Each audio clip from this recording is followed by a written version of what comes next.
Hello beautiful peoples, welcome to KZ kitchen. तो guys, strawberries का season चल रहा है and Christmas is just around the corner. तो इसीलिए मैंने सोचा कि क्यों ना Christmas special no bake strawberry dessert बनाया जाए, जो दिखने में तो ब्यूटीफुल है ही लेकिन टेस्ट में तो बहुत ही ज्यादा रिच, क्रीमी और सुपर डिलीशियस लगते हैं। ये डेजर्ट आप किसी भी पार्टी, ओकेशन, फेस्टिवल या रमजान इफ्तार के लिए बना सकते हैं क्योंकि ये बहुत ही ज्यादा इजी, क्विक और रिफ्रेशिंग बनता है। तो रेसिपी अच्छी लगे तो वीडियो को लाइक और चैनल को सब्सक्राइब करना ना भूले। So let's get started. तो इस डेजर्ट को बनाने के लिए हम पहले इसकी फर्स्ट लेयर तैयार करेंगे, जिसके लिए हम बनाएंगे स्ट्रॉबेरी जेली। तो इसके लिए मैंने यहाँ इंस्टेंट जेली मिक्स का जो रेडीमेड पैकेट आता है ना, वो लिया है। मैंने ये वाला पैकेट यूज किया है। आपके पास जो भी पैकेट अवेलेबल हो वो आप ले सकते हैं, लेकिन इंस्टेंट जेली लीजिएगा ताकि ये जल्दी बनकर तैयार हो जाए। इस जेली मिक्स को मैंने यहाँ सॉस पैन में ऐड किया है। इसमें 2 शैशे आते हैं, दोनों शैशे को साथ में ऐड करना है। साथ में मैंने इसमें ऐड किया है 500 ml पानी। मेरा जो इंस्टेंट जेली का पैकेट था उसके पीछे इंस्ट्रक्शन के अकॉर्डिंग मैंने इसमें पानी ऐड किया है। तो अब हम इसे लो टू मीडियम फ्लेम पर कंटिन्यू स्टर करते हुए पकाएंगे, तब तक जब तक कि इसका टेक्सचर जो है वो हल्का सा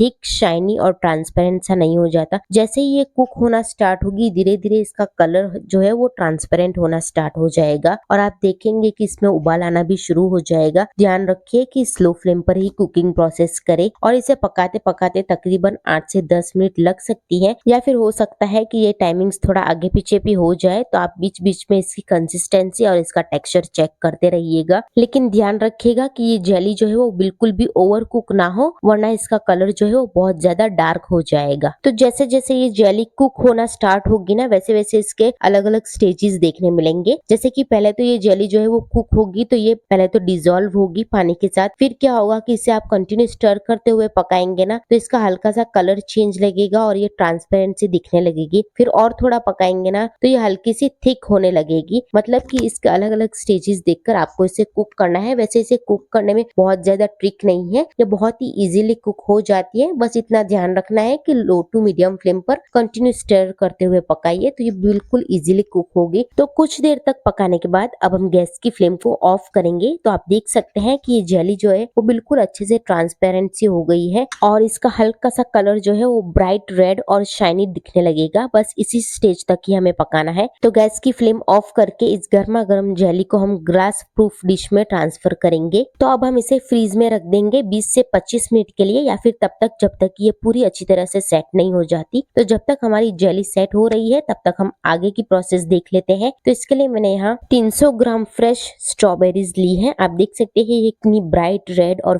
फ्रेश स्ट्रॉबेरीज है। बस इसी तरीके की स्ट्रॉबेरीज लेनी है, चाहे छोटी हो या बड़ी, आप कोई भी स्ट्रॉबेरी ले सकते हो।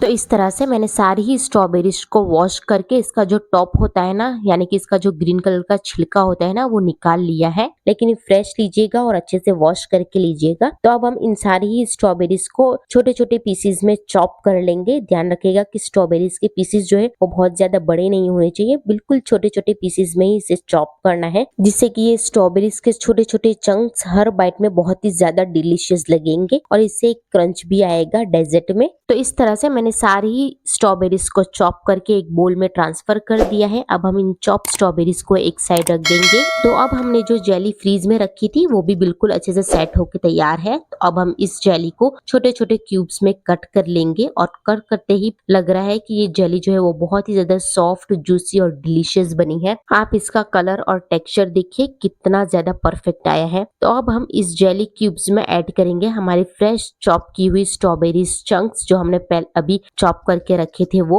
इन दोनों चीजों को धीरे धीरे मिक्स कर लेना है। तो ये हमारे डेजर्ट की फर्स्ट लेयर बनकर तैयार हो चुकी है। तो जब तक हम बाकी के लेयर की प्रिपरेशंस करते हैं तब तक आप इस स्ट्रॉबेरी जेली को फ्रीज में ही रखिए ताकि ये बिल्कुल चिल्ड ही रहे। तो चलिए अब हम सेकेंड लेयर की प्रिपरेशन करते हैं। तो सेकेंड लेयर के लिए मैं यूज करूंगी केक क्रम्स। तो इसके लिए मैंने यहाँ मिनी कप केक्स लिए हैं, जो कि मेरे पास 20 पीस है, और मैंने यहाँ 2 फ्लेवर के कप केक्स का इस्तेमाल किया है। एक तो चॉकलेट और दूसरा जो है वो वेनिला। मैं 2 फ्लेवर इसमें ऐड करूंगी जिससे कि डेजर्ट में और भी ज्यादा फ्लेवरफुल टेस्ट आए। और हाँ गाइस, अगर आप कोई एक फ्लेवर भी डालना चाहे ना तो भी आप डाल सकते हैं। और हाँ, मैंने मैंने ये कपकेक है ना रेडी यूज किए हैं। अगर आपके पास होममेड कपकेक या केक बेस हो तो उसका भी इस्तेमाल आप यहाँ कर सकते हैं। तो अब मैंने यहाँ सारे ही कपकेक्स के बटर पेपर जो लाइनिंग पेपर्स नीचे थे ना वो सारे ही निकाल लिए हैं। तो अब हम इन सारे कपकेक को हाथों की मदद से क्रश कर लेंगे। इसके बिल्कुल फाइन क्रम होना चाहिए, ध्यान रखिएगा बिल्कुल भी बड़े बड़े चंक्स ना हो, बिल्कुल फाइन क्रम्स हो। और दोनों ही कपकेक के क्रम्स को हम एक साथ मिक्स कर लेंगे।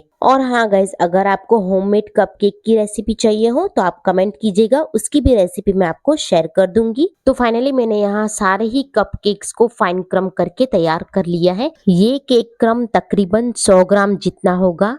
तो फाइनली ये हमारा सेकेंड लेयर का मिक्सचर बनकर बिल्कुल तैयार है। इसे हम एक साइड रख देंगे और अब हम थर्ड लेयर की प्रिपरेशन करेंगे। तो थर्ड लेयर के लिए हम बनाएंगे स्ट्रॉबेरी मूस, जिसे हम स्ट्रॉबेरी क्रीम भी कहते हैं। तो इसके लिए हम एक ग्राइंडर जार में ऐड करेंगे 150 ग्राम फ्रेश स्ट्रॉबेरीज। सारी ही स्ट्रॉबेरीज को मैंने अच्छे से वॉश करके इसके टॉप कट करके ऐड किए हैं। साथ में ऐड करेंगे आधा कप पिसी हुई चीनी और इसका लिड कवर करके इसे अच्छे से ग्राइंड कर लेंगे। होममेड स्ट्रॉबेरी प्यूरी बनकर बिल्कुल तैयार है। तो अब हम इस फ्रेश स्ट्रॉबेरी प्यूरी को एक साइड रख देंगे क्योंकि इसे हम बाद में यूज करने वाले हैं। तो अब हम एक बाउल में ऐड करेंगे 1.5 कप व्हिपिंग क्रीम। तो मैंने यहाँ जो केक में आइसिंग करने के लिए क्रीम यूज करते हैं ना, वो क्रीम का इस्तेमाल किया है। यहाँ ये मेरा स्वीटन क्रीम है, इसमें मुझे कोई भी स्वीटनर ऐड करने की जरूरत नहीं है। अगर आपने अनस्वीटन क्रीम का इस्तेमाल किया है यहाँ, तो आप इसमें पिसी हुई चीनी या फिर कंडेंस मिल्क डालकर अपने स्वीटनेस को एडजस्ट कर सकते हैं। तो अब हम इस क्रीम को अच्छी तरीके से हैंड बीटर की मदद से बीट कर लेंगे, तब तक जब तक कि ये क्रीम जो है वो डबल इन क्वांटिटी नहीं हो जाता और इसमें स्टीफ पीक्स नहीं आ जाती, तब तक बीट करना है। तो कुछ देर तक बीट करने के बाद ये हमारा क्रीम जो है वो डबल इन क्वांटिटी हो चुका है और आप देख सकते हैं इसमें स्टीफ पीक्स भी आ चुकी है। और आप जब बाउल को उल्टा करके भी चेक करेंगे ना, तो ये बिल्कुल भी गिरेगा नहीं। बस इस स्टेज तक ही आपको क्रीम को बीट करना है। जैसे ही क्रीम अच्छी तरीके से बीट हो जाए, उसके बाद अब हम इसमें ऐड करेंगे फ्रेश स्ट्रॉबेरी प्यूरे जो हमने पहले बनाकर रखी थी। वो प्यूरी डालने के बाद अब हम इसे फिर से अच्छे से बीट कर लेंगे। बस इस स्टेज पर ध्यान रखना है कि क्रीम को बहुत ज्यादा ओवर बीटिंग नहीं करना है, बस कुछ सेकंड्स तक ही बीट करना है ताकि प्यूरे जो है वो बिल्कुल अच्छे से मिक्स हो जाए क्रीम में।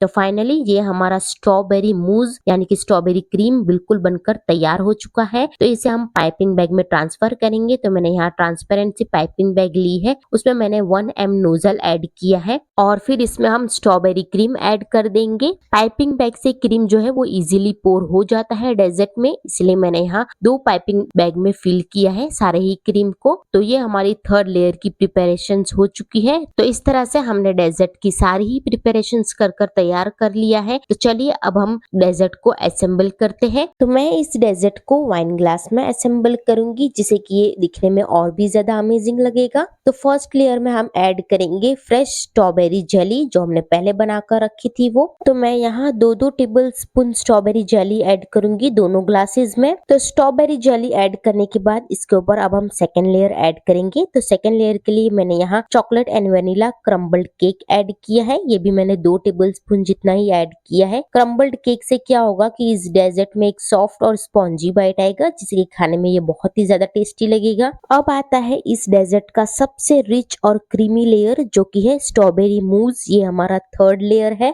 इस लेयर से पूरा डेजर्ट जो है वो बहुत ही ज्यादा रिफ्रेशिंग और मेल्ट इन माउथ लगता है। तो ये हमारी थर्ड लेयर हो गई। तो अब हम फिर से सारे स्टेप्स रिपीट करते जाएंगे। तो पहले ऐड करेंगे फ्रेश स्ट्रॉबेरी जेली, फिर ऐड करेंगे केक क्रम्स और एंड में ऐड करेंगे इस डेजर्ट का सबसे क्रीमी पार्ट जो कि है स्ट्रॉबेरी मूस। तो मूस डालने के बाद इसे हम गार्निश करेंगे फ्रेश स्ट्रॉबेरी चंक्स और थोड़े से पिस्ताचियो के साथ, जिससे कि ये खाने में बहुत टेम्पटिंग लगता है। तो फाइनली मैंने दोनों वाइन ग्लासेस को असेंबल कर लिया है। तो चलिए अब हम शॉर्ट डेजर्ट ग्लासेस को भी इसी तरह से असेंबल कर लेंगे। तो फाइनली आज का हमारा Christmas special no bake strawberry dessert delight बिल्कुल तैयार है। और जब मैंने इसे टेस्ट किया ना, it's too yum. Seriously guys, ये इतना ज्यादा टेस्टी, डिलीशियस, रिफ्रेशिंग और क्रीमी बना था कि मैं तो इसे खाते ही रह गई। So guys, we wish you a very merry Christmas. So do try this recipe and also do like, share, comment and subscribe.